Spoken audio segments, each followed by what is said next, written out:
আসসালামু আলাইকুম। আপনারা কেমন আছেন? অবশ্যই কমেন্ট করে বলবেন। তো আজকে হচ্ছে আমার কবুতরগুলোর জন্য আমি গম এবং সরষে এবং ধান ৩ টাই মিক্স করে নিয়ে আসি। আর এই সবুজ, সবুজ যে পটগুলো দেখতে পাচ্ছেন এগুলো হচ্ছে গ্রো ব্যাগ।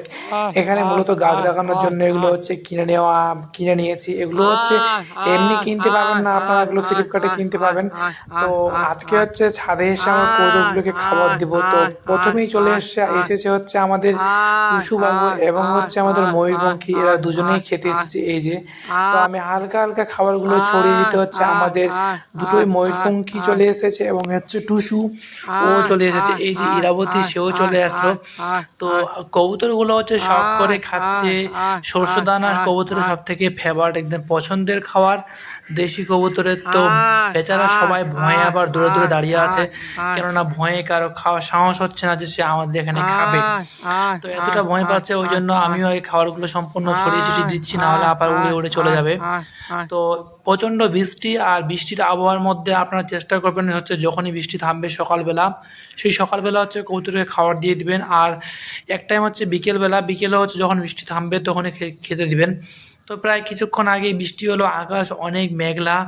তো কিছু কবুতর এসেছে আর কিছু কবুতর আসেনি। তো একটা কথাই আপনাদেরকে বলতে চাই, ফেন্সি কবুতর পালন করলে আলাদা জায়গায় পালন করবেন এবং হচ্ছে দেশি কবুতর পালন করলে আলাদা জায়গায় পালন করবেন। আর হচ্ছে কবুতর পালনের জন্য প্রথমেই আপনারা যা করবেন সেটা হচ্ছে তাদের ঘরটা এমন সুন্দরভাবে তৈরি করবেন যেন কোনো ওই বিড়াল, সাপ, ইঁদুর বলেন সেগুলোর থেকে যেন একদম সেফ থাকে। না হলে কবুতর পালন একদম বৃথা। আপনাদের শখের কবুতরের বাচ্চা ওগুলোকে মেরে ফেলবে, খেয়ে নেবে, ডিম দিবে, ডিম খেয়ে ফেলবে।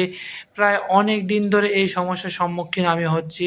তো কিছু করার নেই, কিছু কারণবশত জন্য আমি আমার ঘরটাও ঠিকঠাক করতে পারছি না। তো আপনারা পাশে থাকলে অবশ্যই ইনশাল্লাহ একদিন না একদিন হচ্ছে আমার ঘরটা আমি ঠিকঠাক করব। এবং কবুতরের জন্য অনেক বড় একটা ঘর দিয়েছি। একবার সাপে আক্রমণ করলো, একবার ইঁদুর।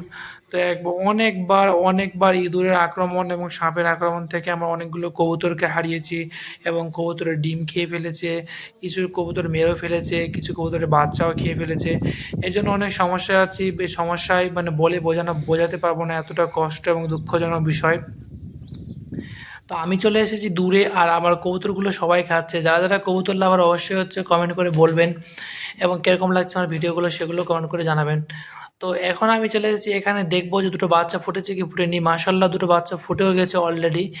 আর কবুতরগুলো আসি না, মনটা খারাপের জন্য ইঁদুর খেয়ে নিচ্ছে বাচ্চাগুলোকে, ওই জন্য কবুতরগুলো সেরকম আসিও না। তো দুটো বাচ্চা এখানে ফুটে আছে, প্রায় সদ্য যা দু একদিন বয়স মনে হয় তাদের। এখানে কিছু নেই, ওখানে ডিম দিয়েছিল সেগুলো ডিম খেয়ে ফেলেছে এবং একটা কবুতরকে মেরেও ফেলেছে, আপনাদেরকে দেখাইছিলাম আমার ভিডিওর মাধ্যমে।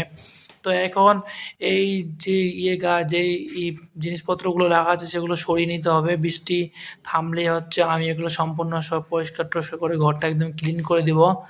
আর চারদিকটা ভালোই করে বেড়া দেওয়া আছে, কিন্তু সাপ ইঁদুর যে কোন দিক দিয়ে ঢুকে আল্লাহ পাকি ভালো জানে, সেটা ওরাই কোন দিক দিয়ে যাচ্ছে আমি ঠিকঠাক বলতে পারছি না। তো এখন হচ্ছে এখানে চেক করার পালা। এখানে একটা কবুতর আমার মিসিং হয়ে গেছে, দেখা যায় এখানে আছে কিনা। তো এখানেও নেই, এই নেস্টিংটাও ফাঁকা, এখানেও কিছু নেই। আর এই দিকটা হচ্ছে ঝুড়ি লাগিয়েছি এবং কিছুটা ঝুড়ি নিচেও রাখানো আছে, সেই ঝুড়িগুলো হচ্ছে আমাকে আবার টাঙাতে হবে।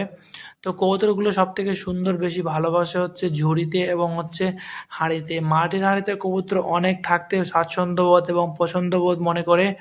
এখানে হচ্ছে আমাদের ইরাবতী, সে ডিম নিয়ে বসে আছে। ইনশাল্লাহ আল্লাহ চাইলে অবশ্যই ডিমগুলো ফুটে বার হবে। তো ঠিক আছে, ভালো থাকবেন।